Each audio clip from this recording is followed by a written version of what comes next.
Ikaw, wala dito lang ha. Kayong dalawa dyan kayo.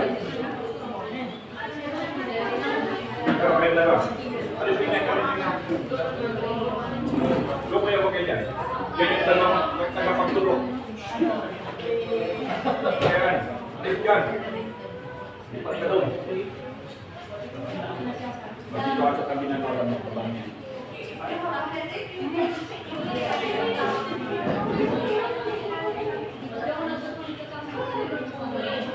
Wala.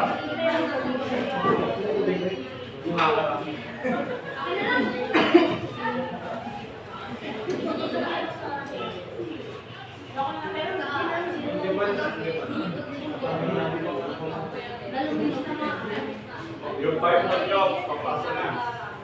Yung mga Bible. Yung mga taga-Malate, wala pa. Yung mga taga-Malate. Master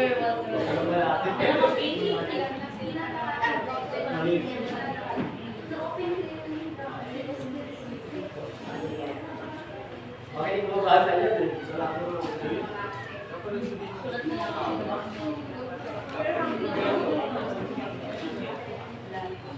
Asan na yung dalawa? Pwede ko kayo yung dalawa.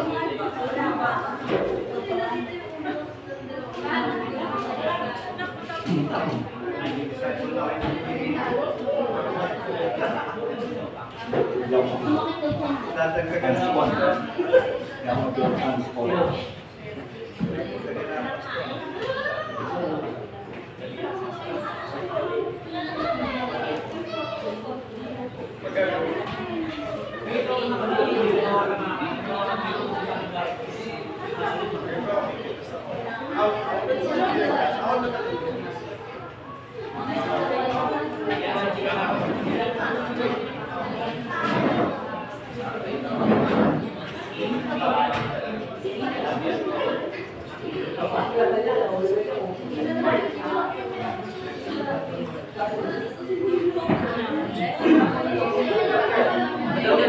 Huwag ka dyan. Hindi ka makikita doon. Lukan na sa katinigan. Dito ka. Sa susunod na Sabado o Linggo, ikaw naman dito. Makakalikas kayo sa akin. Ayaw. Ayaw na ang wala ko dito. Ayaw. Masyado marami.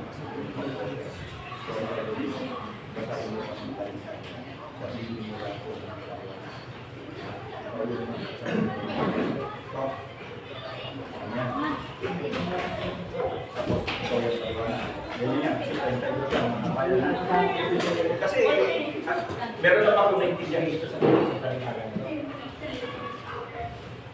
Saan na nabasa niyo rin? Ilan? So, ibig sabihin sa dami niya mga naintindihan. Niluloko na ako ng lang. Kung ano nangyari. Kung basahin niyo paliwanag. Alam niyo ng dalawa ha? Degrade po kayo. Okay, pwede na tayo. Meron dito tayong mga Malate, wala pa. Wala pa, hindi ka pwede mo kumisa. Matagal pa ba sila? Anong ginagawa nila?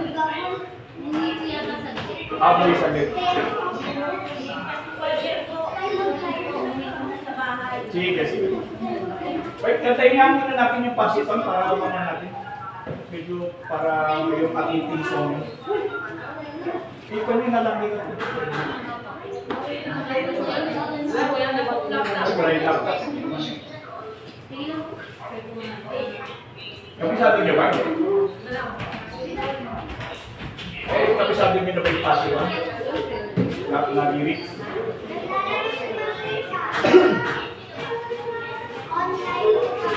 Only takes a spark to get the fire going.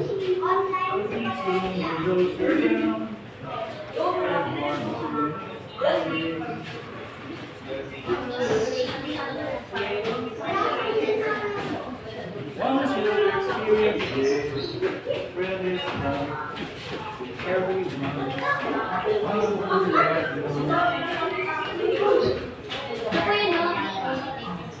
O, yung mga may sulat yan, basahin nyo na yung unlimited subscribe doon sa mga merong cellphone. Send ko na lang po sa James. O sa PC, sa isa sa ikuan, para yung bisa kita lang sa pagkakantahan.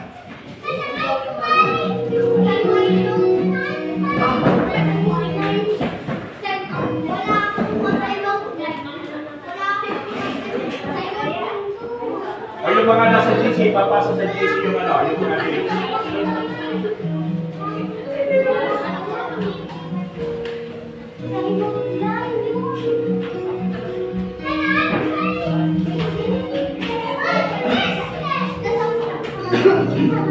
Takes a spark to get a fire going. Soon those around and run to its glory. That's how it is with God's love. Once you've experienced it, you spread His love to everyone. You want to pass it on.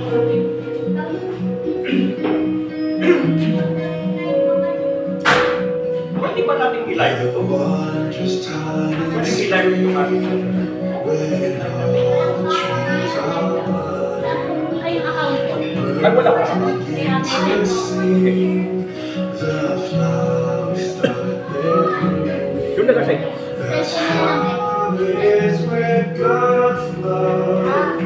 Once you experience it, you want to sing. It's fresh like spring.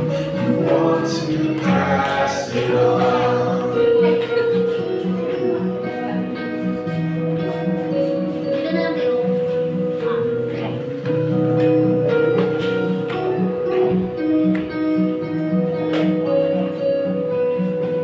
Para makita rin yung ibang mga tagawan. Ganun na yung ating mga pagsasabi. This happiness that I found, you can depend on Him. And that is not where you're bound. I'll shout it from the mountaintop. I want the world to know the Lord above has shown me love. I want to pass it on. Pass it on.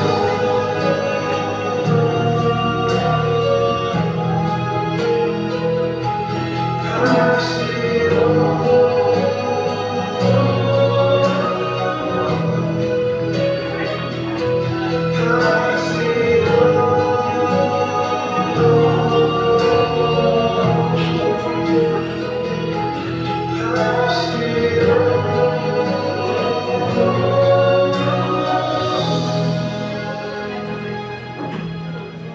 That's how it is with God's love.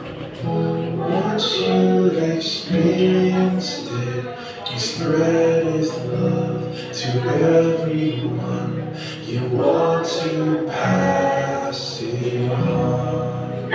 Okay, ano lang yun? Yun yung parang kumbaga sa ano yung so, dito na sila. Mag-umpisa na tayo. Welcome to the Malaki Boy! Anyway, so ganito. Ako'y natutuwa sapagkat kahapon ako'y nagtulubin. Every Saturday kasi nagtutulog ako ng Sunsuga Art Park sa Aguinaldo. And it's very nice kasi ang kami karoon. In fact, nakakatuwa kasi yung isa doon sa mga nag-aaral sa akin. Sabi niya, sir, 3 beses lang ako nakapag-class. Pero, isinama ko doon sa bahay nila. Alam mo, natutuwa ko. Nung dumating ako doon sa bahay nila, tinawag natin yung anak. Sabi niya, makikinig kayo, makikinig kayo. Basta dumating yung makikinig kayo. E alam niyo ba sinabi niya sa akin? Alam mo siya nakapag-aaral ako ng Sunsuga Art Park. Alam niyo ba kung ano yung niya sa bahay? At kung paano nila nilagay yung mga anak nila. Kasi yung Socho, isang principle, isang art part, pero isang principle na pwede mong i-apply sa business, sa family, sa sarili mo, everything almost. Kaya natutuwa ko yung mga bata, ang liliit pa, pero ang kanilang principle na ginagamit nila kay Socho. Sabi niya sa'yo, patutuhan mo yun sa'yo. Pag-uwi ko, dala naman ako nagagawa sila kasi kung sabon na pang dishwashing, yun ang business nila. Hindi pa kami meron ka pa ng dishwashing ka sa dami. Pero pala nakakatuwa kasi akalain ko ba yun na nag-attend lang ng aking klase, 3 beses lang, kasi mahaba yung klase ko. Pero sabi niya, sir, 3 beses lang ako nakapag-attend ng klase. And yet, sabi niya, ang dami-dami na namin natutunan. In fact, they are applying sa pamilya nila. So, nakakatuwa kasi ang pagtuturo hindi pala useless. Akalain mo yun?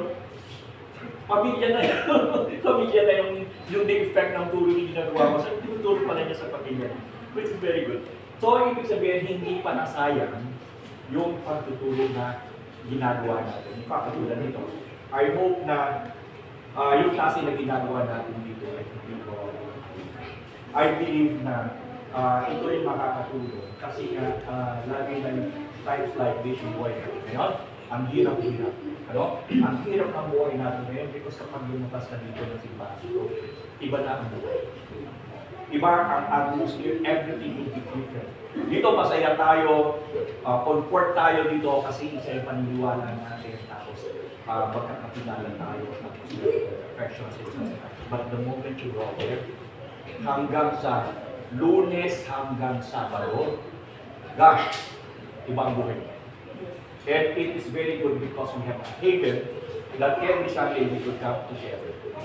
And we could be as, ito yung panahon na nagiging tayo kung ano tayo eh. Di ba? Pero pag lumabas ka dyan, sino kasama? Ikaw, nag-iisa ka, ilan yung kasama ng empleyado.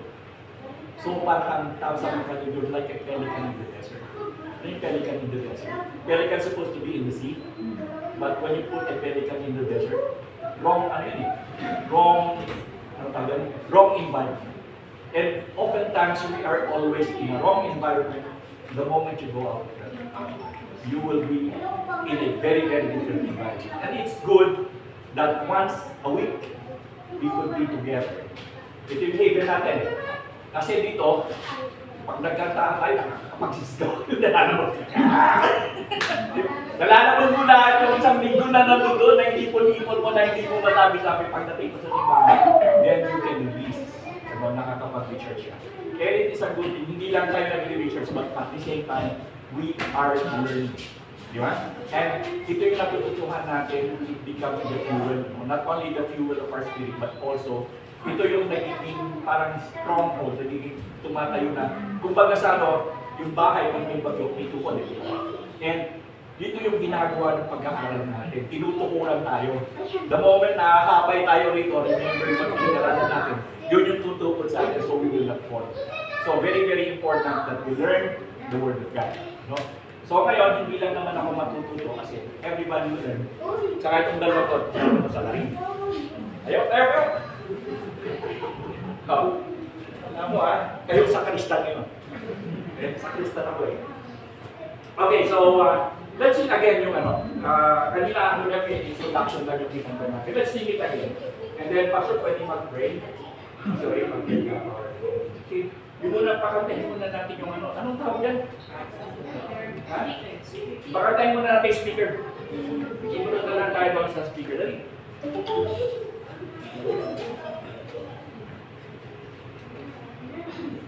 Parang may luto yata yung mga ganun.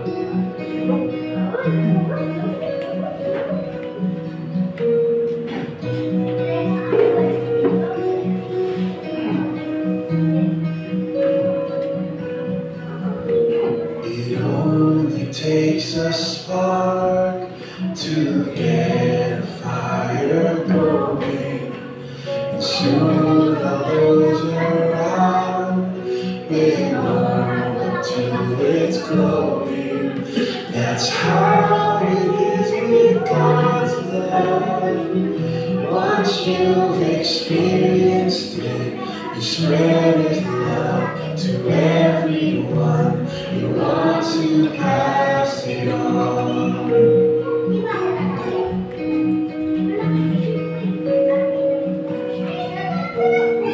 Wondrous time in spring, when all the trees are budding, the birds begin to sing, the flowers start their blooming. That's how it is with God.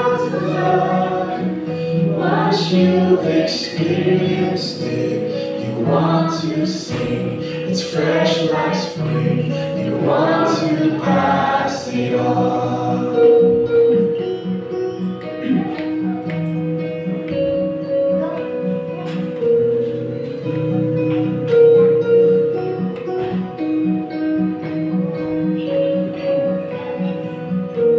I wish for you, my friend, this happiness that I found. You can depend on Him. It matters not where you're bound. I'll shout it from the mountaintop. I want the world to know the Lord above has shown me love. I want to pass it on. Pass it on.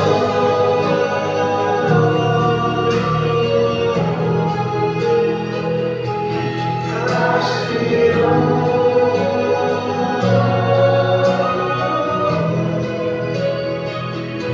Pass it on.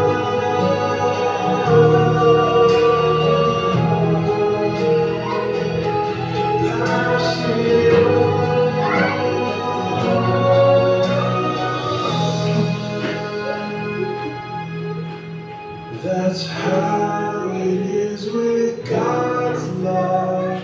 Once you've experienced it, He spread His love to everyone. You want to pass it on. Remember, it only takes spark. Kailangan mayroon pang spark para magkaroon ng heat. So that the heat will warm up, diba? Heating na, and then share it. Diba yung message natin? So, we need to have, or we need to create a spark. So wherever you go, pag lumabas kayo dyan, you will be the one that create the spark. Pero wala kayong spark kapag wala kayong flame. Diba? Hindi flame lang yan. Spark kasi, flame lang yan. Pag nagsindi kayo ng kalan, diba? Flame lang. So, kapag nagsindi kayo sa forest, flame lang. Diba? And it only takes a spark. So when you go out there, you should be the one doing the spark. Okay? Panginoon, maraming salamat sa inyo. At hindi, may sama-sama, Lord, salamat. Tuloy na namin, mahal namin, harap namin ng Diyos. Kay grabe. Panginoon, patuloy namin at pinakasatiwala sa iyo. Maging oras nito ang Panginoon, ang aming kapit, God. Panginoon, pakunahan kami. Holy Spirit, God, na ang bilas, siyang patuloy na papaunawa sa amin. Muna sa amin, natin ng Diyos, Panginoon, muna sa amin, Panginoon. Ito siyang tulungan na nagmumula sa amin ang makinig, Panginoon. Tuloy na kami turuan, bigyan ko ng puso, handa, papasama, Panginoon, ang pagtuto sa pamagitan ng Panginoon. Lord, salamat sa pagkakas ito na kami sama-sama na makakaparan ng Panginoon sa pamagitan ng mga salita. Aming panalangin mo ka sa mga salita mo ito na aming pag-aralan, Lord, tumulong ito sa puso po namin. Magamit namin ng Panginoon hanggang sa aming mga buhay, sa pang-araw-araw namin. Lord, Panginoon, Diyos sa lahat, Lord, hindi lang basta sa aming mga sarili, kundi Panginoon, aming ito na isasabi doon sa mga tao na kailangan na iyong mga salita. Salamat, Panginoon, sa puri, pagsama, pila, sa mga nila, at sabi na, Okay, so pinag-aralan natin yung, basically what we're going to study all throughout the course is about the life of Christ. Diba? Kinakailangan, maintindihan natin kung ano yung buhay ni Cristo kasi Christian tayo. So, pinag-aralan natin dito yung hula, diba? Hula siya, pagkatapos siya ay ibinalita, pagkatapos siya ay ipinanganak, dumalaw yung tatlong hari, pati ako tatlong mago, which means wise man. Pagkatapos noon, sabi ni Herodes ay sabihin sa akin kapag nakita mo yung bata. So nung dumating doon yung tatlong mago, saan sila dumating? Saan sila dumating? Sa sabsaban o sa bahay? Nasa bahay na, wala na sa sabsaban kasi malaki na yung bata eh. Bakit malaki? Kasi from the time na makita nila yung bituin, ipinanganak na. So but they have to travel. They have to travel na sinusundan nila yung tala niyon. Tapos nung tala niyon, wala na doon sa dami sa bahay. So mali yung kaisipan na sabsaban na, alisin nyo na sa isip nyo. Ngayon, pag may nakita sa bahay na nag-may dekorasyon pwede ng sabsaban, sasabihin natin yan. Okay, pagkatapos doon ay Jesus ay 12, dumating una si 12 taon na pa. Tapos ang 12 taon siya ay nagturo muna doon sa templo. Diba nandun sa templo, tapos nandun doon yung mga nagtataka sila bakit ang galing nito. Dumating yung nanay niya, kasama yung tatay niya, sabi niya, bakit mo kami iniwan? So sabi niya, hindi niyo ba alam na ginagawa dito sa templo nito? Okay, maraming na mga. Tapos siya ay lumakad kasama ng nanay niya, bumalik sa Nazareth. Ilang taon sila bago lumabas si Jesus? Hindi, ilang taon? 12 hanggang 30. So yun yung pagitan. Anong nangyari sa kanya doon? Nagkarpintero siya, di ba? Lumaki siya.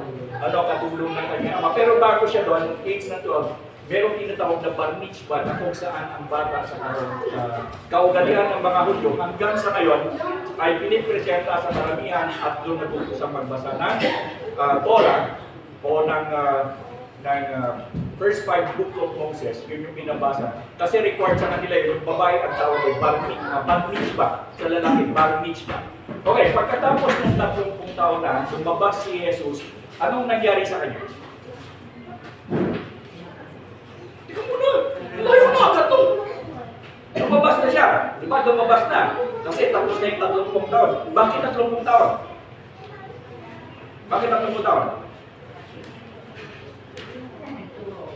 Yun yung panahon na kung saan acceptable sa kanila ng pagtuturo. No? So that will be the right age to teach yung 30 years old. Pero bago siya magturo, ano muna ginawa sa kanya? Binautismuhan siya. Sino nagbautismo sa kanya? Sino? Kaya maraming Baptist dito kasi may John the Baptist. Okay, so hindi ibig sabihin si John the Baptist doon na nag-umpisa yung mga Baptist na denomination. Hindi. Tinawag lang siya John the Baptist kasi maraming John sa Bible. So para ma-distinguish siya na siya yung anong relasyon niya kay Jesus? Pagpinsan. Okay, ilang buwan ang tanda ni Bautista? Ni Juan kay Jesus? 6 months, 6 na buwan. So, okay, tandaan na ha. So, nakikita niyo na yung timeline, nabubuo na sa kaisipan ninyo kung sino si Jesus Christ. After ng mabautismo siya, anong nangyari? Dinala siya sa ilang? Dinala siya sa ilang. When you say ilang, ano yung ilang? Nakakailang, di ba? Ano yung ilang? Wilderness. Ilang. Kaya pala pag ikaw ay naiilang, hindi mo maintindihan kung nasaan ka kasi it's just like wilderness. Okay, ilang. So, nung nandoon siya sa ilang, anong nangyari sa ilang? Dumating yung kanyang yung diablo na tawag din si Satanas, ilang beses siyang tinukso? 3. Doon sa 3 tuksong yon, ano ang kanyang ginawa? Ginamit niya ang salita ng Panginoon way back sa Old Testament, sa Deuteronomy, para sagutin. So, ibig sabihin, ang best defense doon sa panulokso ni... now remember, dalawang klase ang mundo. Yung spear ng spiritual spear at saka yung physical spear. Ang pinag-uusapan natin dito, spiritual spear tayo. When you say physical spear, doon sa labas yun ng simbahan. Nandun yung government, nandun yung mga... Ano pa yung mga nandun sa labas? Yung mga political spear, nandun yung mga congressman, mga senador, sorry. Okay, so magkakaiba. Ngayon, ang dito tayo, pinag-uusapan namin dito is spiritual sphere. Nagawin lang, physical at saka spiritual. Pag nandito tayo sa loob na simbahan, we're all talking here about spiritual sphere. So ngayon, pinag-uusapan natin tungkol kay Jesus Christ, which is spirituality. Okay, so tinukso siya 3 beses. Ang sinagot niya from the scriptures, which is spirituality rin. The same thing din sa atin, every time na dumating sa atin yung problem in life, the best defense natin ay yung salita pa natin. So, ibig sabihin, all our lives, yung spirituality natin should be anchored. Dapat, ano yung anchor? Bakit nakikailangan ng anchor? Para hindi mapadpad yung barko. Diba? Kapag yung barko, hindi mo nilagyan ng anchor, pag hingangin yan, anong mangyari sa barko? Ano din yan. That is why there is an anchor. Iniumunod yung anchor, kakapit yung anchor doon sa buhangin, para pag hinala ng hangin yung barko, hindi siya aalis because mayroong anchor. Just the same, yung Word of God is the anchor of our soul.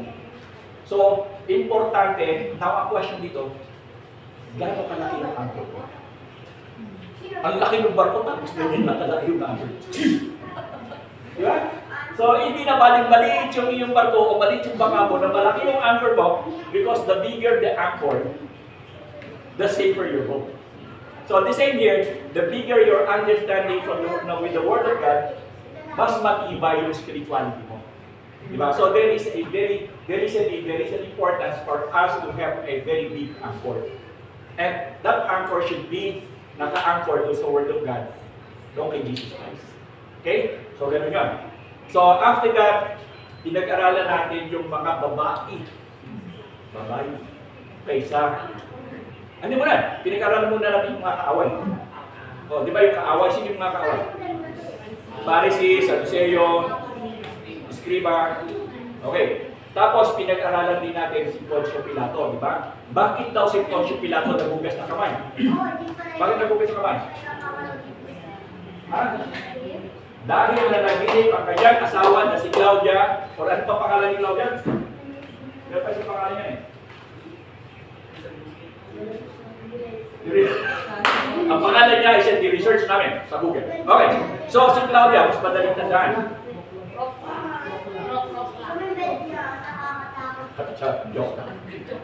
Okay. So, tandaan nyo ha, ito secret ito. Bihirang-bihira ang nakakaalam kung anong dahilan bakit si Pontius Pilate ay nagugas ng kamay. Diba?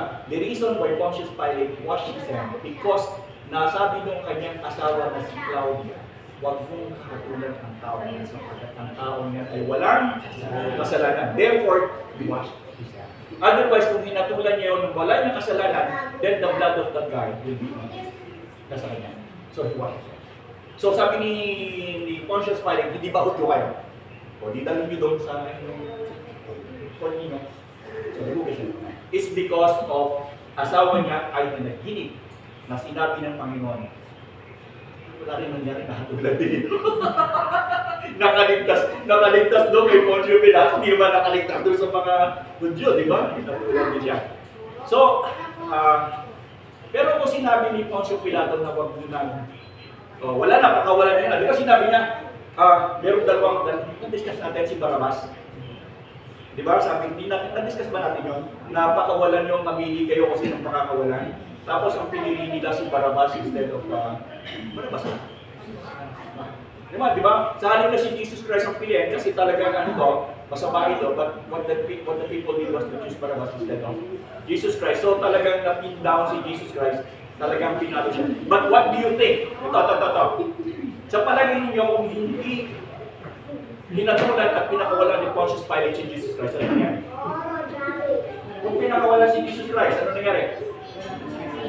Wala tayong kaligtasan, so it is therefore the need for Jesus Christ to be crucified so that siya yung tutubos ng ating kasalanan. Because kung hindi siya na-crucify, walang tutubos ng kasalanan natin and we will still be living in sin and then kapag namatay tayo ay ibabarbecue doon sa mataas ang temperature doon diba?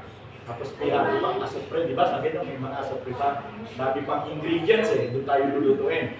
Pero ang sabi dito, because Jesus Christ was, nakatulan siya and He was crucified, yung pinaka-essence ng crucifixion niya is for the salvation of our soul. Okay? Ano pa? Pinagalanan natin yung mga babae. Okay, so gano'n. Ngayon, actually, dapat ang itutuloy ko, tuloy-tuloy sana yan, papunta doon ka sa katapusan, hanggang siya na-crucified hanggang ascension. Pero kapag ginawa ko yung mawawala yung nasa loob, di ba? Kasi dire-diretso Ano yung mga nasa loob nun? Nasa loob nun yung talinaga, yung teachings niya. So ano yung mga teachings niya? talinaga at saka yung kanyang ginawa na miracle. So yun lang yun. So pag nakuha na natin yung talinaga at miracle, then we can continue hanggang sa kanyang resurrection. Take away, boys. Okay. Dito kayo.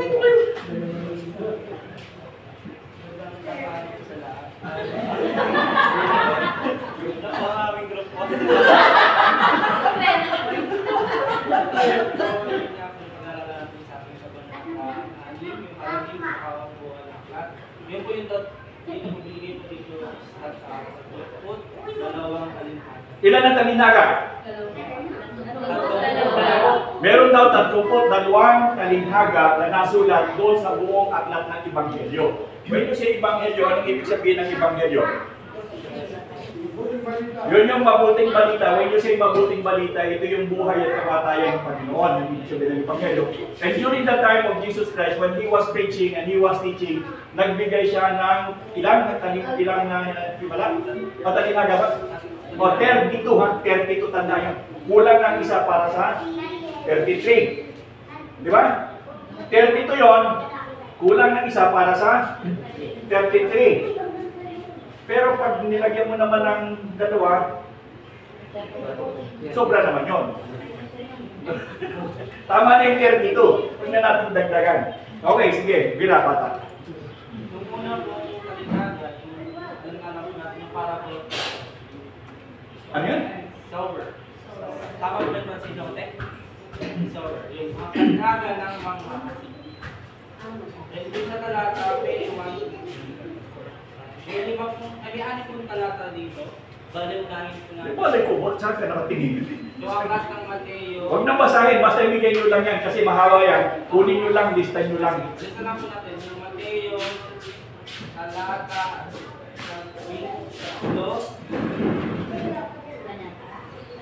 Kabanata 13, talata 3 hanggang 7. Hindi, tama na isa lang. Bigyan mo, okay lang isa. Kasi nato na yun. Sige, okay na yung isa lang. Sige. Hindi na po babasahin. Hindi, yung isang partner ko. Di ba, dual kayo dyan? Dahil po sa paliwanag, ang nakasabi ko dito, pinapakita ng talinhagang ito ang iba't ibang reaksyon ng mga tao sa salita ng Diyos. Ang bindi ay sumisimbolo sa salita ng Diyos at ang iba't ibang uri ng lupa ay sumisimbolo sa iba't ibang uri ng puso ng tao. Mga ibon, batuhan at kinikan ay kumakatawan sa mga hadlang at uksod at ibibigil sa paglago ng pananampalataya. Okay, yung binhi, para saan? Salita ng Diyos. Tapos, yung lupa? Puso ng tao. Tapos yung mga ibon, hadlang. Ano yung hadlang na yun? Ilan yun? Tatlo. Ano yung tatlong yun? Ibon, bato at saka tinikan. Okay. Pag-aralan nyo na lang na sarili nyo yan, kasi medyo mahaba yan. 32 yan. Abutin tayo na siguro 2 araw yan. Sige. Sumunod naman. 2. Okay po, sa pangalawa naman po is yung ang talinghaga ng tamo sa tiguhan. Ito yung parable of the weeds. Parable of the weed, yung daw damo doon sa tiguhan. Sige. Makikita po natin ito sa Mateo, Kabanata 13, talata 24 hanggang 30. Ulit ko po, Mateo, Kabanata 13, talata 24 hanggang 30. Mateo 13:24 to 30. In-English, walang Inglesan. In the Philippines tayo eh. Walang Inglesan. Walang ganyanan. Sa paliwanag po, pinapakita ng talinghagang ito ang pagkakaroon ng mabuti at masama ng mundo. Ang mabuting bindi ay sumisimbolo sa mga anak ng kaharian ng Diyos. Tayo yun, di ba? O, tapos, Habang ang damo ay sumisimbolo sa mga anak ng masama. hindi tayo yun ha. Doon sa labas ng pintuan. Sa huling panahon, ang Diyos ang maghihiwalay sa mabuti at masama. Ano daw ang gagawin ng Diyos? Paghihiwalayin ang Kapag ikaw ay kapag kayo nasa farming, halimbawa, kapag kayo ay nagtatanim, pagka kayo ay nagtatanim, anong ginagawa ninyo habang lumalaki ang inyong mga tanim? Tinatanggalan nyo ng mga damo na kung saan ay maaaring pumatay doon sa inyong halaman. Diba? Yun ang purpose. That is why sabi ng Panginoon, pagdating ng tandang panahon, paghihiwalayin niya ang masama at saka mabuti. Okay? Sige, basta. Ito naman, ang talinhaga ng binhi ng mustasa. Ang talinhaga ng binhi ng mustasa. Ito po yung parable of the mustard seed.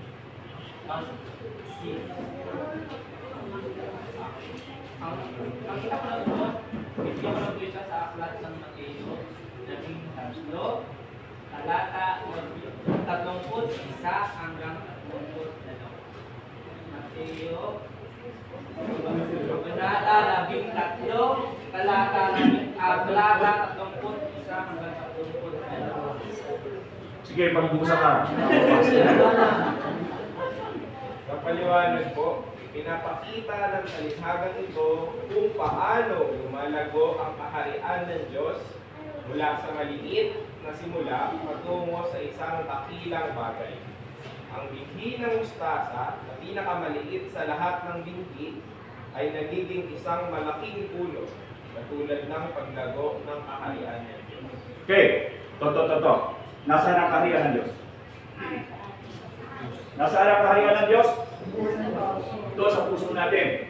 So, ibig sabihin, yung kaharian ng Diyos sa atin nag-umpisa sa maliit, pero dapat ay lumago. Baka hindi lumago yung kahayong hindi kasi nilagyan tayo ng Diyos ng pili sa ating puso. Ito yung kaharian ng Diyos, dapat ito ay lumagana. At sa paglaganap ng kaharian ng Diyos, makita sa atin. When you say kaharian ng Diyos na lumalaganap sa puso natin, ang pagpapakita nila ng pagbabago mo. That we are different people. Diba?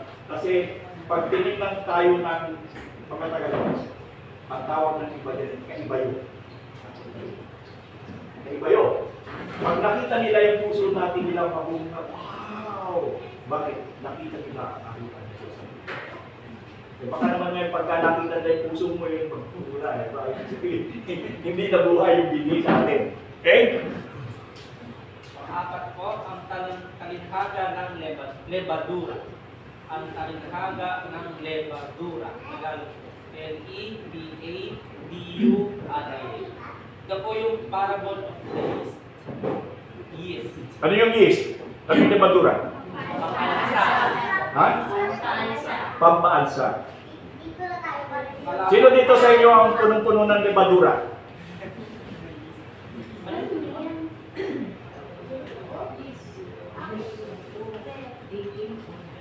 Pag kayo nagagawa ng tinapay, nilalagyan nyo yun.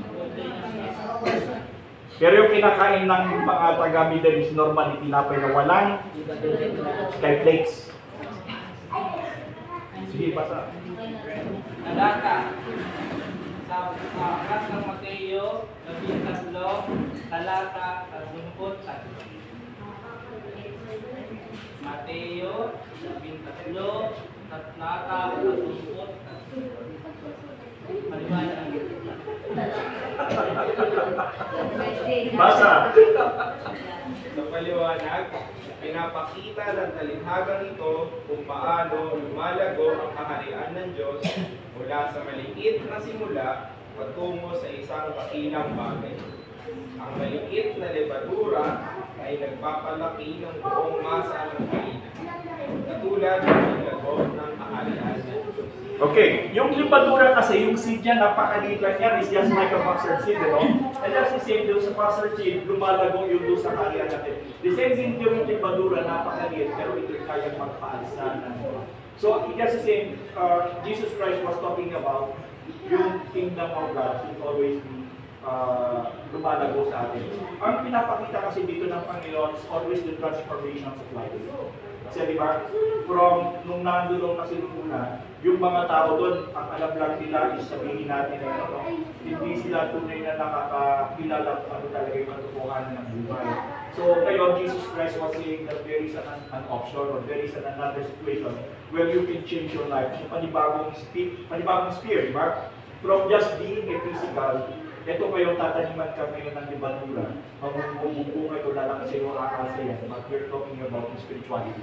Diba sabi natin dalawang sphere, physical sphere, tsaka yung spiritual sphere.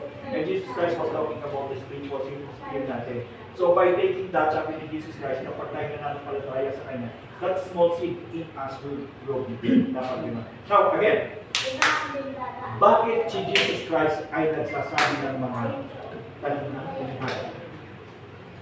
At saka miracle, later on, miracle. Ano, bakit niya sinasabi? Ano bang ibig sabihin ng talinhaga? Bakit? Ano ang definition ng talinhaga? Okay, anong talinhaga? Palaisipan? Pag palaisipan, anong palaisipan? So, talinhaga. Okay. Ang talinhaga ay mga makalumang kwento na mayroong makalangit na kahulugan. Jesus Christ was talking about earthly things with his reasoning. Everything. Ang reason kasi, mas madaling magpaliwanag at maintindihan ng tao kung ipapaliwanag mo yung itinagdan tangible nila. But at the same time, Jesus Christ was talking about the tangible thing with his reasoning. Remember kanina, kinikwento ko sa inyo yung dalawang baso ng tubig na kung saan yung itim, tapos yung itim na habang binubuhos mo, nag-a-apply na tatanggal yung itim nagiging maputi. Meron din mahulog yun. So, ang ibig sabihin why Jesus Christ was talking about yung kanyang talinhaga. Dahilan sa yung tao kasi, mentally, wala silang focus pa nun during the time of spirituality. And that is why it would not be easy for Jesus Christ if he would continue to teach on spirituality. That is why what he was doing was to teach them on earthly things with heavenly. Meaning, ang tawag doon ay parable. Talinhaga, okay? Ang lima, ang talinhaga ng kayamanang nakatago. Ang talinhaga ng kayamanang nakatago, or parable of the hidden treasure. Bali, makita po ulit natin ito sa Mateo 13, talata 44. Mateo 13, talata 44. Paliwanag. Pinapakita ng talinhagang ito ang halaga ng kaharian ng Diyos. Ang isang tao ay natagpuan ang nakasagong kayamanan at ibinenta ang lahat ng kanyang hari-harian upang mabili ito. Ganito rin ang halaga ng kaharian ng Diyos. At dapat nating ipagpalit ang lahat upang makamit ito. So, ibig sabihin, ang kingdom of God is priceless. Diba? Ang sabi dito, yung daw nakakita nito, pinagbili ang lahat ng kanyang hari-harian. Makamtan niya lamang ang kaharian ng Diyos. Is it worth? Question, is it worth? Worth. Sige. Next po tayo, number 6. Ang talinhaga ng mahalagang perla. Ang talinhaga ng mahalagang perla. Ano? Perla? Perlas. Perlas. Perla, ipag-isabot yun. Okay, Hindi nila yung pambili. Parable of the pearl of great price. Parable of the pearl of great price. Oh, parable of great price. Sino nakakalam sa inyo kung sino ang mayroong parable of great price na dito? Sino yun? Anong grupo? Mormon. Okay? Ang Mormon ay the Book of Mormon at saka meron sila tinatawag na para sa yung the Book of Pearls of Great Price.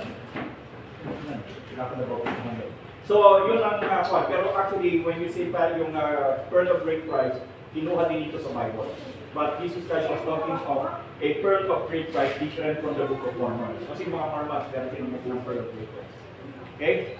Makikita po ito sa Mateo 13, talata 45 hanggang 46. Mateo 13, talata 45 hanggang 46. Paliwanag, katulad ng talinhaga ng nakatagong kayamanan, pinapakita nito ang halaga ng kaharian ng Diyos. Ang isang mangangalakal ay natagpuan ang mahalagang perlas at ibinenta ang lahat ng kanyang ari-arian upang mabili ito. Ito ay nagpapakita ng kahalagahan ng paghahanap at pagtanggap sa kaharian ng Diyos. Basically, more often, yung mga talinghaga ng Panginoon dito sa about what? Kaharian ng So, kaharian ng Diyos. So, on and on and on and on, every time na magtulong siya, ini-emphasize niya ang kaharian ng Diyos. Okay, sometimes it talks about kaharian ng Panginoon dito sa puso namin, but sometimes it talks about kaharian ng Panginoon tungkol sa lugar ng puso namin. Just have to distinguish.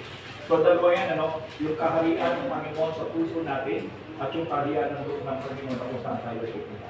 Remember yung sinabi niya na doon sa bahay ng aking ama ay maraming silid.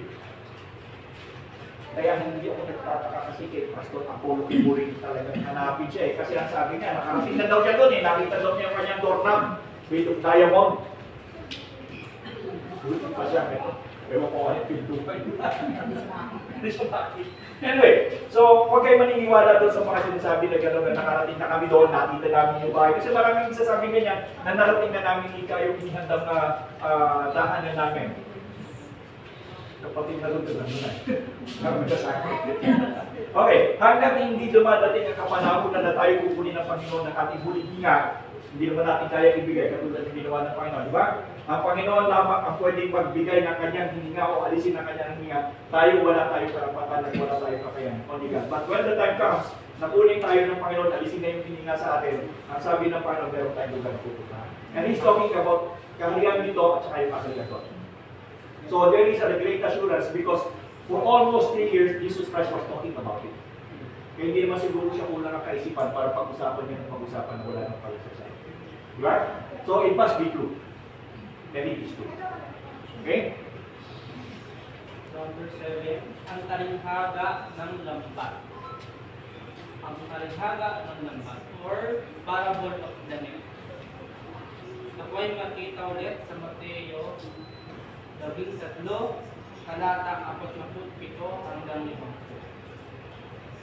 Mateo 13, talata 47 hanggang 50.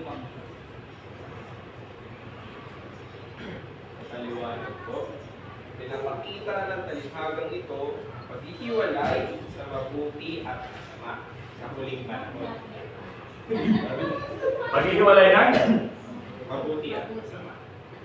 Ang lambat na nahuhulog sa dagat ay sumisimbolo sa kaharian ng Diyos na nanguhuli ng lahat ng uri ng isda. Sa huli, ang mga mabubuting isda ay tinabi at ang mga masasamang isda ay itinapon. Ano bang net yan? Low smart. Kasi tinatapon, pareho naman tinatapon yung tapon.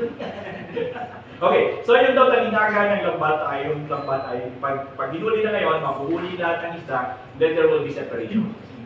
Kapag butete, kapag lapo-lapo, tanigi, tatapon nyo? Hindi namin yan, ha? Okay, so there will be a separation. God is talking about, remember, dalawa na, no? God is talking about the kingdom and also God is talking about the separation. Masyadong, ano siya, emphatic siya doon sa dalawang yun. Laging separation, so good and evil. And then also yung pagiging pamumuhay natin sa ating sarili and then the place where we will go. Okay? Number 8, ang talinghaga ng manggagawa sa ubasan. Yan. Ang talinghaga ng manggagawa sa ubasan or parable of the workers in the vineyard. Nakikita ko ito na po, iba naman sa Mateo 20, talata 1 hanggang 16. Mateo 20, talata 1 hanggang 16. Maliwanag po. Pinapakita ng talinghagang ito ang kabutihan at karunungan ng Diyos. Ang mga manggagawa na inupahan sa iba't ibang oras ng araw ay tumanggap ng parehong kabayaran. Pinakita nito na ang Diyos ay nagbibigay ng biyaya sa lahat ng sumasabalataya sa Kanya. Anuman ang oras ng kanilang pagdating ng pananampalataya. Okay, ano sabi diyan? Ang Panginoon daw ay nagbibigay. Ito question to ah. Ito parang question to. Bakit daw yung mga hindi naman mananampalataya kung minsan sila pa yung mayaman? Bakit sila mas maraming pang pera tapos tayo minsan konti ng pera, saan wala pa. Pero ang sabi ng Panginoon dyan, ang Panginoon gives blessings to all people. Ang ulan hindi lamang para sa mga mabuti, kundi ang ulan ay umuulan din sa mga. So kapag hindi kasi ginawa ng Diyos, tayo lang matitira. Kawawa naman tayo, walang magpapatrabaho sa atin, di ba? Tayo, lang ilan lang tayo, ang laki ng mundo, tayo ba natin inisip? Hindi. So dapat sila din. Kasi marami din nag-iinis na bawal sa kanila. So, when God gives blessings to everyone. Siguro, baka magsisi din sila sa huli. Kasi kung hindi mo pinaulanan ng Diyos sa kanila, hindi sila pinagpala, paano sila magsisisi dito? Mamatay na sila mahal. Diba? So, God's blessed everyone, pero at the end, there will be separation. Number 9. Ang talinhaga ng dalawang anak. Ang talinhaga ng dalawang anak. Parable of the two sons. Makikita po natin sa aklat ng Mateo, sa Banata 21, talata 28 hanggang 32. Mateo 21, talata 28 hanggang 32. Liwanag.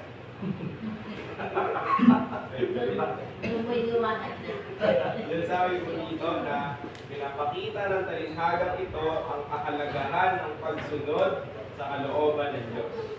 Ang isang anak ay nagsabi na hindi siya pupunta sa ugasan, ngunit nagbago ng isip at pumunta. Ang isa namang anak ay nagsabi na pupunta siya, ngunit hindi sumunod. Ang mga tunay na sumusunod sa Diyos ay yaong ginagawa ang kanyang kalooban. Sino sa mga anak nyo ganito? Meron ba kayong mga anak na ganito? Meron, no?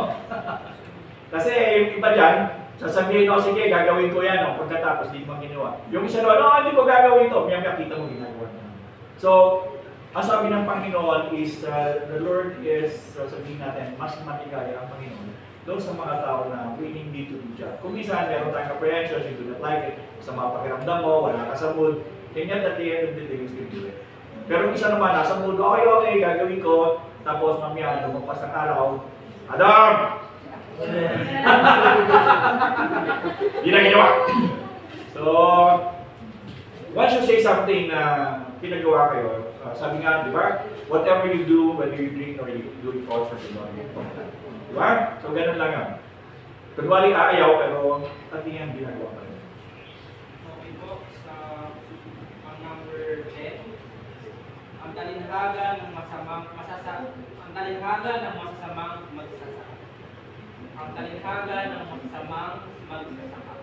Parable of the wicked tenants. Parable of the wicked tenants. Nakikita ko natin sa Mateo. Dam, hanggang muna. Dam, lipat ka nga. Ito ka sa lola mo. Walang matututuhan yung katabi mo. Yan! Ano ba ito? Pinagin lolo niya eh. Yung lola mo ha, huwag mo ikwento yung lola mo. Sige, makinig ka na lang. Alam mo, kanina pa nagkikwento na, di ba? Walang tigil yan, maghapon yan, walang tinalo lolo niya yan eh. Suko ako dyan eh. Okay, go! Mateo 21, talata 33 hanggang 46. Mateo, Banata 21, talata 33 hanggang 46. Sabi po dito na pinapakita ng talinhagang ito ang pagtanggi ng mga leader ng Israel sa mga propeta at sa anak ng Diyos.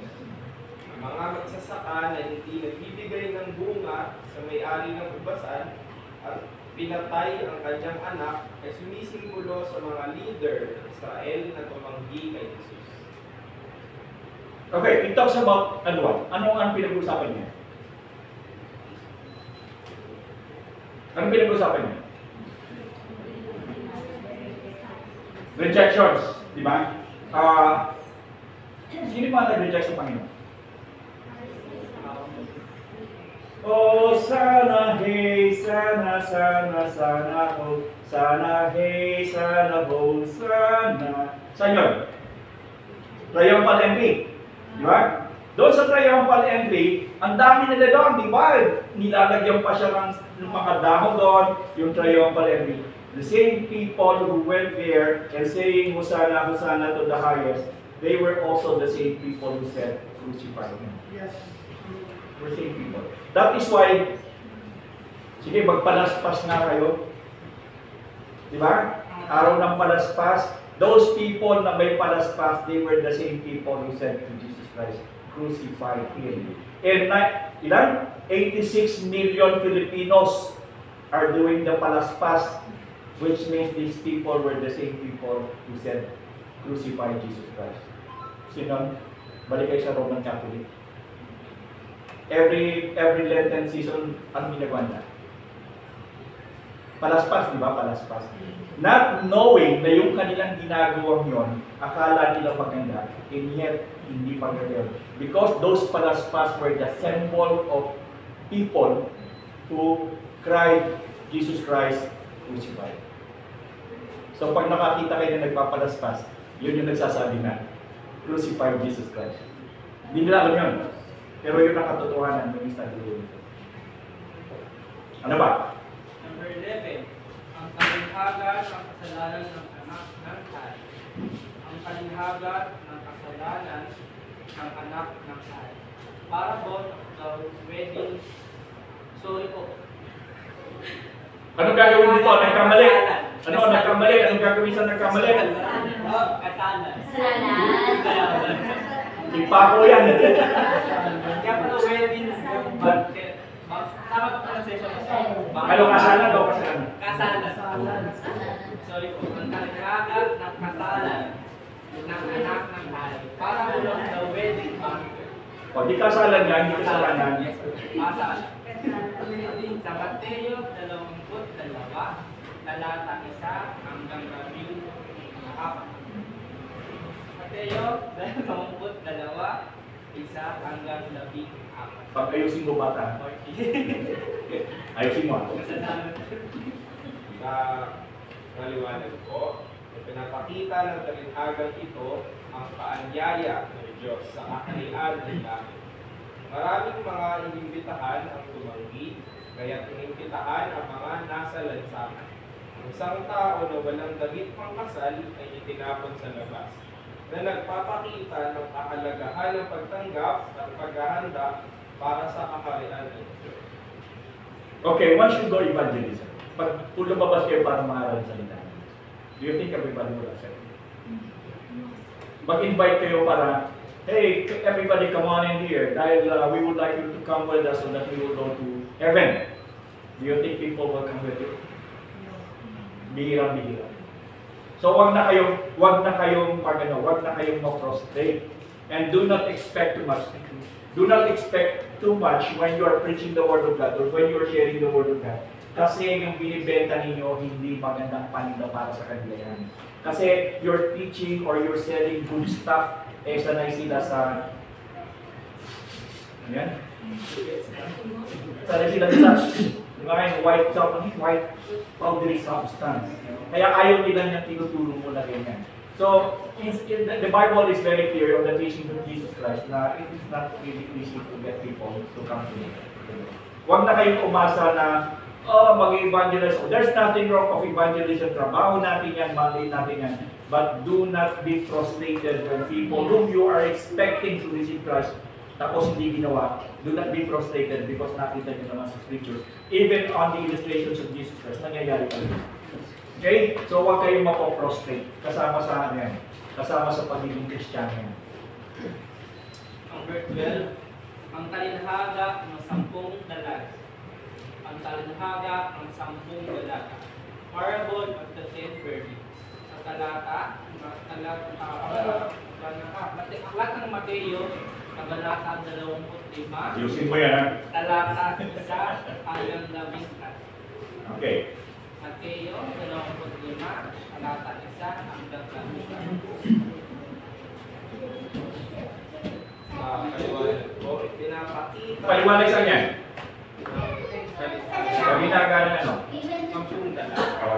talinghaga, paliwanag sa talinghaga ng 10 dalaga. Pinapakita ng talinghagang ito ang kahalagahan ng pagiging handa para sa pagdating ng Panginoon. Ang ibang matatalinong dalaga na may langis para sa kanilang mga lampara, sumisimbolo sa mga handang sumalubong sa Panginoon. Samantalang ang 5 mangmang na dalaga na walang langis ay sumisimbolo sa mga hindi handa. Give me oil in my lamp, keep me burning. Give me oil in my lamp, I pray. Give me oil in my lamp, keep me burning. Keep me burning till the break of day. You should have the oil of God. Sabi dito, you should always be ready on the coming of the Lord. We do not know when, but let your light so shine. Dapat yung oil ninyo ay may sindi all the time. What happened to doon sa 5 na walang sindi? They weren't able to do that because wala silang sindi. So, again, Jesus Christ was saying through a parable, teaching us that let our light so shine, not only light so shine, let the oil of our lamps keep on burning. Okay? Dapat daw yung ilaw na namising sa atin, yung ilawan natin, palaging may sindi. Kahit malakas yung hangin, dapat yan ay mayroong sindi. Huwag niyong i-distinguish ang sindi ng inyong ilawan. Because when you look at the parable of the 10 women, yung 5, walang ilaw yung 5. Meron. Question, being a believer of Christ, our light or our oil should always be lighted all the time. Comprende? Sí, sí. Ano yung oil doon? Ha?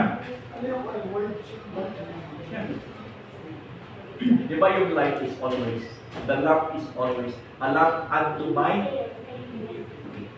your word is a lamp unto my. So always, all the time. Maganda tayo kasi ang angkot ko dito, it is always good for us every morning na talagang have a habit of even reading. Meron kasi nabibili ng devotional book, lalo na kay Aaron Silva. Ay maganda no? It will always guide you every day, magbasa ka ng isang page. Kay Aaron Silva. Alam ko kung may nabibili pa ngayon. Alam ko meron natin. Anong title? Meron kami. May pangalan yung book na yan. Or meron nabibili na devotional book, di ba? Yes po. Daily bread every morning. Wag rin ngayon, hindi mo isa lang naman sa umaga yun eh. It is a very good way to start your morning. Yung daily bread. Di ba pinamimigay lang? Saan nakakakuha na? Malaki? Pero saan tayo nakakakuha ng book? Binibigay lang binibigay. Magkano isa? 50 pesos po noon. Magbasa na lang kayo ng Bible. So, Yung binibigay ko yung pastor eh.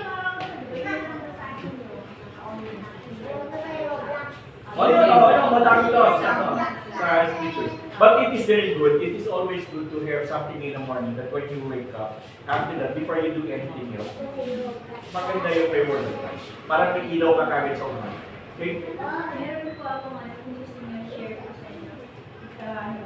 Ginagawa namin yung pastor ngayon. So every year yun, meron siyang start in the morning is the morning is New Testament plus Book of Psalms and Book of Proverbs. And then Book of Psalms pala in the morning. Book of Proverbs in the morning. In the night, New Testament and Book of Psalms. I will advise you. Read Proverbs. Magbasa kayo. Kawitan. Yun. Proverbs basically is philosophy. It's a philosophy line. Very, very good. Madami kayong matututunan sa Proverbs. Hindi yan. Ecclesiastes is good also. Pero Proverbs, have a habit of reading Proverbs. Magaganda talaga yung ano dyan. Ano yan eh? Basically, it's a philosophy ng life. Mas mabuti pa raw sa isang lalaki ang tumira sa bubungan kesa sa makisama sa matanda na asawa. I love that, hindi ko malilimutan. But I'm lucky because I do not have a wife. My wife is.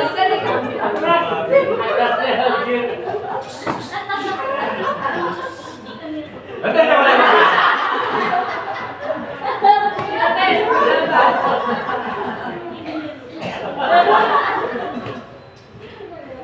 Madami kayo natututuan doon sa Proverbs. Ang gaganda kasi yan, pero parang ano eh, pero mga trivia. Trivia, maraming trivia na. Yung mga nagsiyawanan ng third one.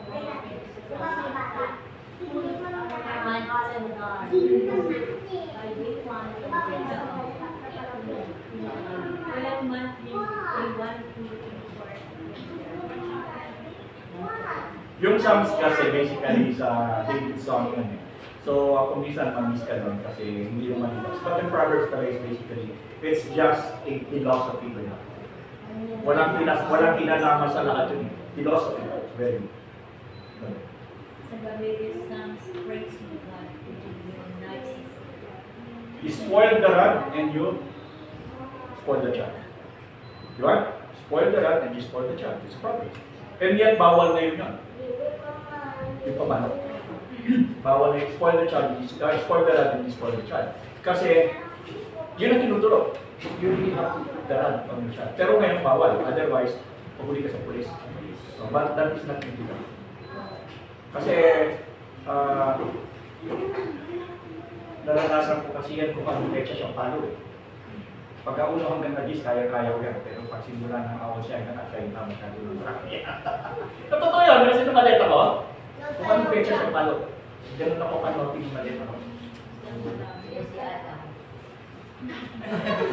Hindi, wala namang palo. Wala namang palo sa mga. Ako talaga, nakaranasan ko yun. Nanay ko pa hindi mamalo. Hindi naman, kasi youngest ako eh. Ako yung pinaka talaga naman eh. So, ako, talagang problema yun. Talagang problema. Kaya kung anong pecha siyang palo, pagka-uno ka daw sa mga kalis. Kasi isang pesos lang yan eh. Pagka-uno, isang pesos lang maghapon yan. Kaya-kaya. Mag-iingat ka lang pag ng consequence yun, hanggang 30 na. Anyway, spoil the rod, spoil the rod, spoil the child. That is Proverbs. Then yung bait ko ngayon. Kasi nasobrahan ako sa palo. Number 40, ang talihhaga. Ayusin mo! Ang talihhaga ng talent. Ang talihhaga ng talent o parable of the talent. Nakita po natin sa Talata 5, talata 14, Mateo 25, talata 14 hanggang 3.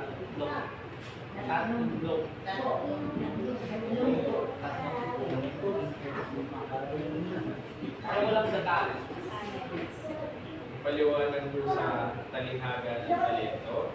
Pinapakita ng talihhagang ito ang kahalagahan ng pagiging tapat sa mga kaloob ng Diyos.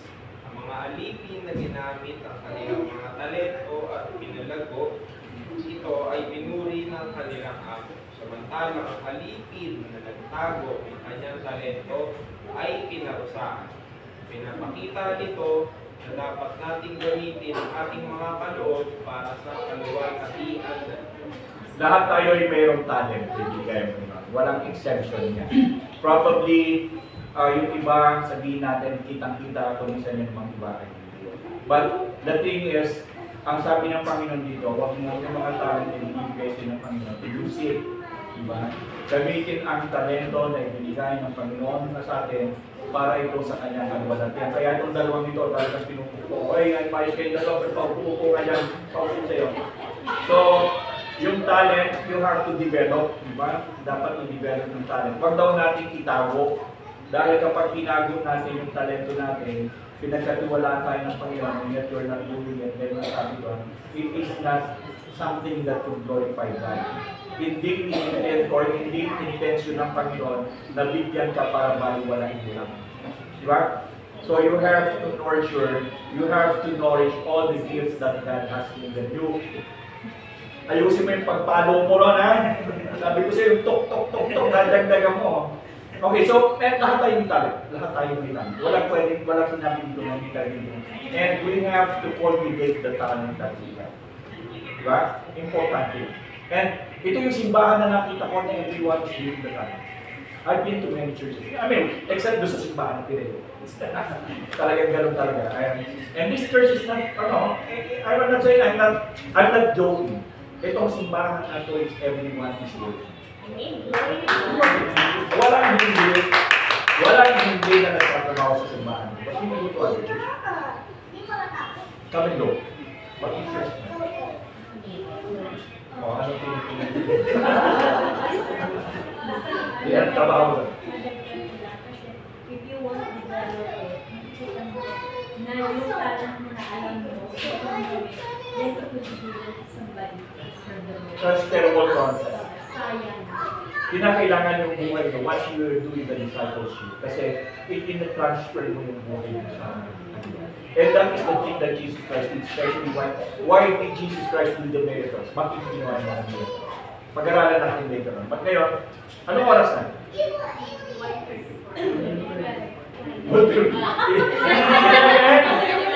35. O, sige, pag-tausay natin. Sige, go. Nagulat ako doon, ha? Nagulat ako, gutom na ako. Lesson po, palagay na, number 14. Ang talinhaga ng tupa at kambing. Ang talinhaga ng tupa at kambing. Parable of the sheep and the goats. Parable of the sheep and the goats. Makita ko natin sa aklat ng Mateo, Kabanata 25, Talata 31, hanggang 44. Mateo 25, Talata 31 hanggang 46. Sa paliwanag ng talinhaga ng tupa at kambing, pinapakita ng talinhagang ito ang paghukom sa huling panahon. Ang mga tupa ay sumisimbolo sa mga matubig, tumulong sa mga nangangailangan, samantalang ang mga kambing ay sumisimbolo sa mga hindi tumulong. Ang mga tupa ay papasok sa kaharian ng Diyos, samantalang ang mga kambing ay itatapon sa kaparusahan. Masama naman ang talinhaga. Kawawa naman yung kambing. Huwag na kayo mag-ahakap. Wala na kung makasitaway sila. Ha? Kasi kung may akambing ako. Hindi, mababang ang tupa. Ang meat ng tupa is very different. Pag yung tupa, ang kambing hindi ako makain. Pero tupa kumakain. Maanggo ang kambing. Oh. Yung lamb chop, tapos i-minute mo. Ano pa? So, kawawa naman yung kambing. Kaya pala napakasama pag tinawag ang kambing. Nasasama na yung loob mo. Balikan mo, pero sa kapila mo, supa ka rin. Okay.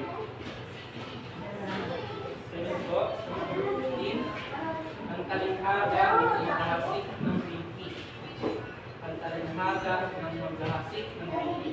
Parable dapat Wait, teka muna. Teka muna. When you go to Israel, magkahalo yung tupa at saka minsan yung pasture land. Pero sa magkahalo yung kambing at saka tupa. Hindi lang kumisan, hindi lang puro tupa yung ano. There are times na yung shepherd nagkasama yung kambing at saka tupa. Pero anong difference na dalawa? When you say sheep at saka anong difference na, ano ang difference ng tupa at saka ng kambing? Babay chong? Tupa.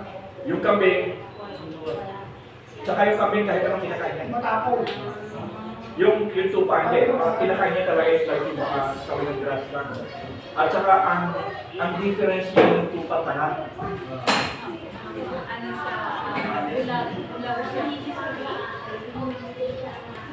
Pag yan yung kanyang balahibo, kinapitan, hindi siya makain.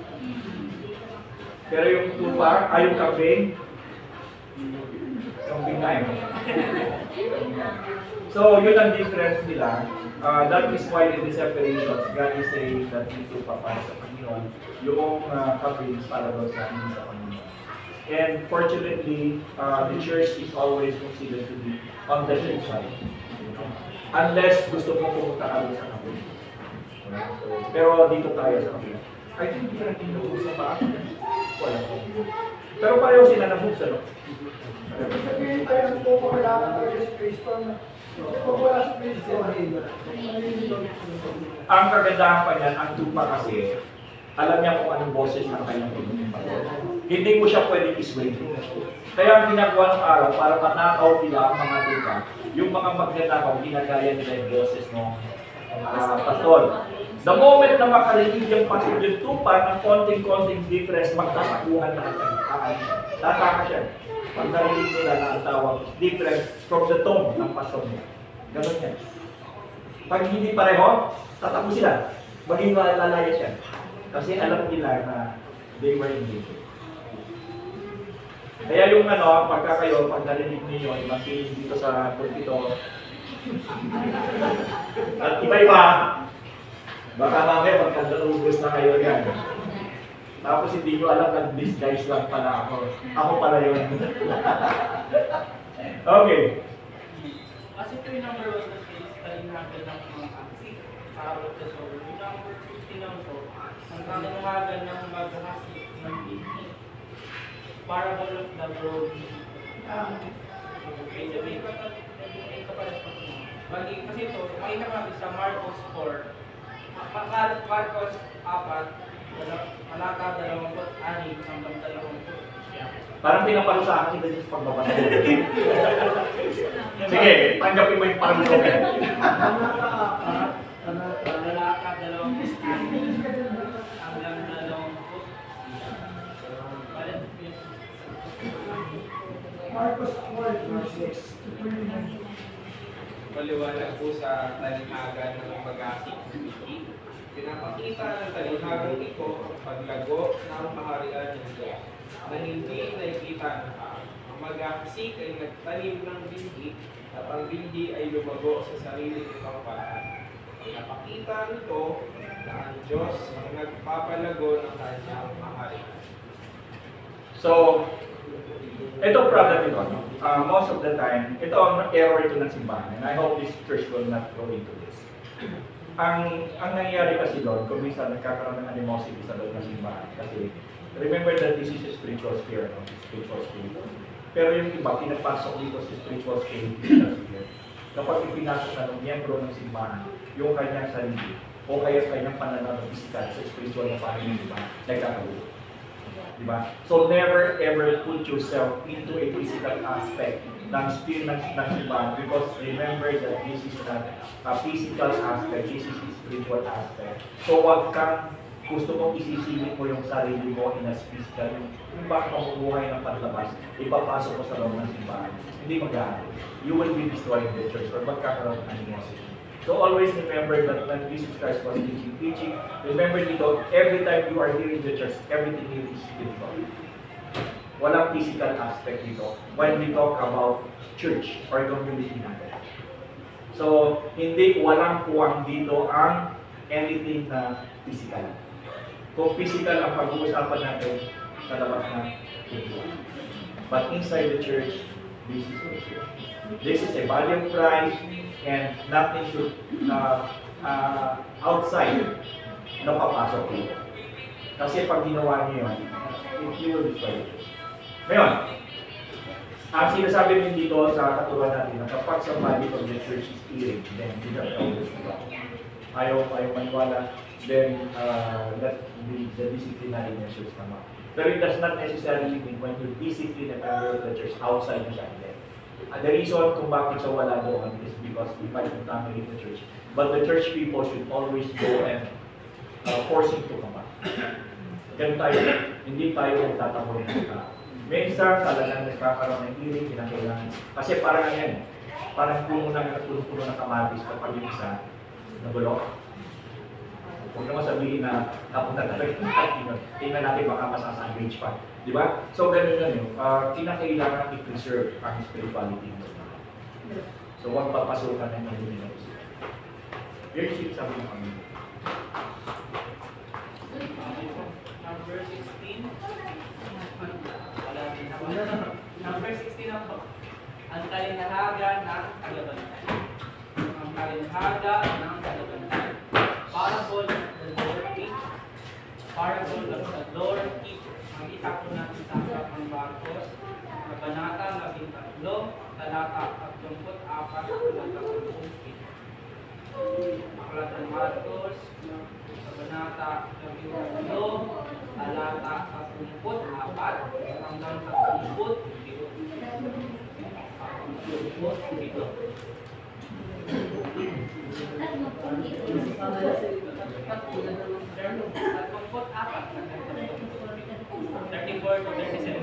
Huwag mong Englishin! English po eh. Nalilito sila. Ako din, litong-lito lang. Sige.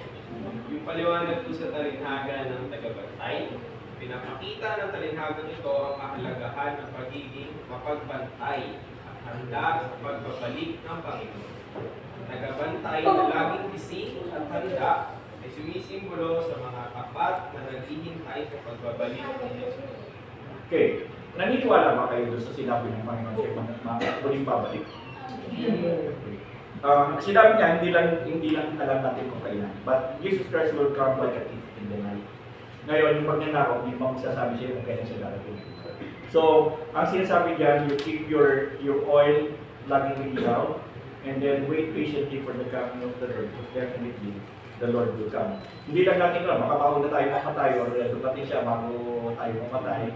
But in spite of that, dapat ang sinasabi ng Panginoon, always be prepared, be on guard, be vigilant. Kasi pag ikaw ay nandiyan dyan sa labas ng pintuan yan, pag hindi ka naging maingat sa sarili mo, you fall into prey, then masisila ka ng lobo, and then masisira ka yung kinakailangan hanapin ka namin para gamutin ka namin, bandage, tapos ilagay ka namin para hindi ang bitin. That's why you have to be always on guard. Yun yung sinasabi ng Panginoon. Hindi mo mahirap, di ba? Hindi mo mahirap intindihan yun. Pero lang kasi yun. Pero basahin nyo rin, para maganda. O hindi, sabihin nyo lang sa akin kung ayaw na. Number 17. Alas 12, let's go. Tapos i-continue na lang natin.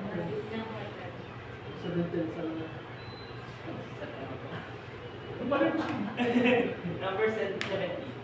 Ang talinhaga ng dalawang may utang.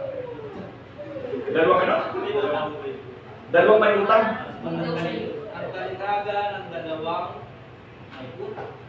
Utang. Parable of the two debtors. Debtors. Silent debtors. Parable of the two debtors. Talata sa Aklat ng Lukas, Kabanata 7, talata 41 hanggang 43. Aklat ng Lukas, Kabanata 7, talata 41 hanggang 43. Yung paliwanag po sa talinhaga ng dalawang may utang. Pinapakita ng talinhagang ito ang pagpapatawad ng Diyos. Ang dalawang may utang na pinatawad ng kanilang amo ay sumisimbolo sa mga taong pinatawad ng Diyos sa kanilang mga kasalanan. Ang taong mas malaki ang utang ay may mas malaki ang pasasalamat at pagmamahal sa nagpalaya sa kanya. Sino pwede utangan dito? Patawaran ano tayo? Di pa naman utang, patawad na agad. Mas malaki ang utang, mas malaki ang patawad. Okay. Pagdating kasi sa Panginoon, remember when hindi katulad ng tao Panginoon. Kasi tayo may graduations of yung relationship natin with kung ano may ginawa sa atin, nile-level natin yun. Pero time na sure na tayo. So, ang kagandahan lang sa Panginoon, kapag ginawa niya kasi sa atin, walang nagagawa sa atin kasi walang magagawa sa atin. But all I've seen and fall short to the glory of God. None of us are righteous. But the good thing is that God is marunong makalimutan. Diba? Hindi katulad natin ng Panginoon, ang tayo pagka tayo nagpatawad, hindi tayo makalimutan. But when God forgives, God forgives. Ngayon, ang katwiran lagi sa atin, hindi naman ako Diyos. Pero when God asks us to forgive, nagpatawad ng Panginoon, nagpatawad kami. Kung paano, di ba, sa dasal, ano yung sa dasal? Patawarin ko ang kasasala sa amin, katulad ng pagpapatawad mo. Nung nagpatawad ng Diyos sa iyo, hindi inisip ng Diyos na pabalikan ka niya, or hindi niya kakalimutan. God, when God forgive, God forget. At seven, lagi natin sinasabi, we're human beings, tao lang kami, kaya hindi kami makalimutan. Yeah. Pero yun ang kasi ang isa sa mga erratic na reasoning natin na tao lamang we believers of Christ are not just human beings because we have a spirit of God. That makes the difference. So hindi ko pwedeng ikatwiran na ako'y tao. You're not because you have the spirit of God. And we are the children of God. So hindi tayo tao. When you see tao lamang din yung sa kabila. Yung sa kabila ng people. But we are not. Hindi natin pwedeng i-justify yun because we are special people. Kasi hindi naman lahat ng tao naman. So, pagod na kayo? Hindi po, parusa na. Ganyan talaga pag walang kwenta yun. Naranasan yung naranasan ko, mas matindi yan. Wala sinabi yan. Okay, so, ganun yun eh. Ang pagpapatawad ng Panginoon is talaga sabihin natin, walang mali, walang katulad ng lagi tayo nilarason pag tayo patawad, hindi natin malimutan kung tayo tao lamang, nagkasala tayo, ginawa natin kasalanan dahil tayo tao lamang, wrong. Hindi mo pwede kinahilan yan. Pumanap ka ng ibang dahilan, pero huwag yan. Kasi we became the child of God, we have the Spirit of God, we are not ordinary people. Kakaiba lang. Always remember that. Ayaw ko na? Sabi ka lang. Mahaba pa yan kasi sa susunod na linggo. Hindi, magpalit yan sa susunod na linggo. Halfway na pag-God. Tuloy na lang natin. Halfway na. Pwede na. Pastor. Pastor ano? Pastor. Yeah. Ito tayo pinalilangin.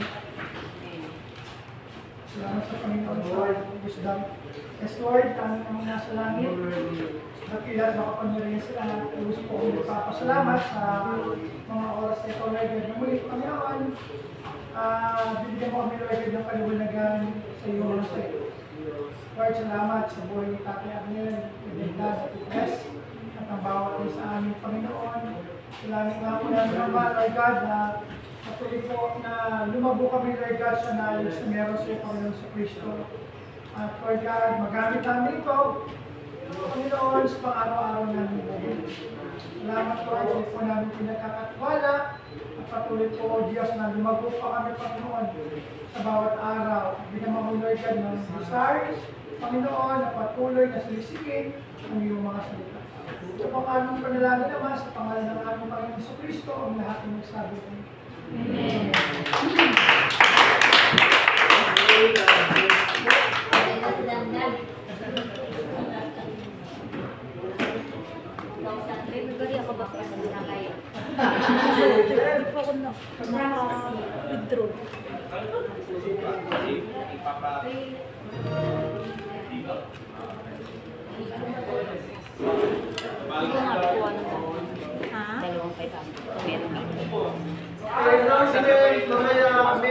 Men's fellowship. Ano oras pa? Ano oras ang men's? Wait lang po. Offer.